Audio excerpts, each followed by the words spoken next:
Welcome to the Crypto Angel channel. Let's look at XCN right now and see what's going on. By the way, I'll be live tonight at 11 p.m. Central Time on both TikTok and on YouTube. If you guys want to join the trading group, link to join is on both YouTube and TikTok. Without further ado, let's look at XCN. So on the 4-hour time frame, I said XCN was in this little bull pennant. The measure move was approximately 1.8 cents. You can see on the 4-hour time frame, we're pretty close to being overbought. And we're still inside the pennant, so it's likely not time to break out. And now you need to get oversold before you can get a balance. Most likely, the 6-hour time frame is overbought. The 8-hour time frame is overbought. The 12-hour time frame is overbought. The daily time frame is not overbought. The 2-day to me looks fantastic, and the 3-day looks fantastic, as well as the weekly. So again, I guess if we go back down to less than the 4-hour time frame, you can see the 3, 2, and 1-hour time frames aren't overbought. But again, they're all kind of going sideways. I mean, to me, you could stay pinned on the 4-hour time frame and get a bounce to the upside. That is a possibility. Right now, that's kind of a weird shaped rounded bottom. If you go up here a little bit more, that'd be a rounded bottom to me. If we look at the 15-minute time frame, you can see that you are above the 200-day moving average. That's a good sign. You are above it on the 33-minute as well. Then are you above it on the 1-hour? You are. Now is a 2-hour above it. That's what I would look for next.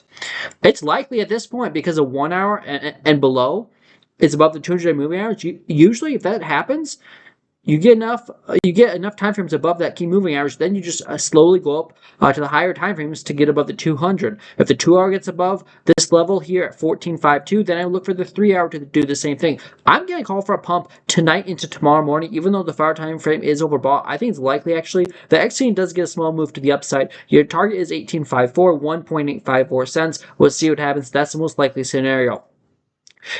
I would say unless we lose 12.3, it's likely that XCN is going to pump to the upside, because the 1-hour, 30-minute, and 15-minute are above the 200. And usually anytime that happens, when multiple time frames like that are above that key moving average, eventually it leads to the higher time frames doing the same thing. Just like when you start dumping, when the smaller time frames start to lose the 200-day moving average, that usually eventually the higher time frames do, and that's when you get massive dumps or massive pumps. So to me, I mean, I trade moving averages, and this looks likely to me that the 1-hour, at least minimum, wants to get back to the 200. Again, if that happens, then I'd be looking for the 2-hour to do. No, I'm sorry, the 2-hour would be the next one to go, because the 1-hour is already above it. So we'll see what happens. I'm going to call for at least a move up to 14.45 by the time I go live. We're going to see if that happens. I will.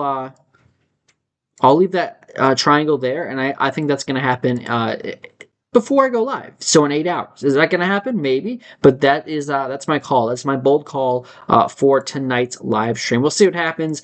But overall, that's what I'm looking at for XCN as a move up tonight, and maybe a small pump.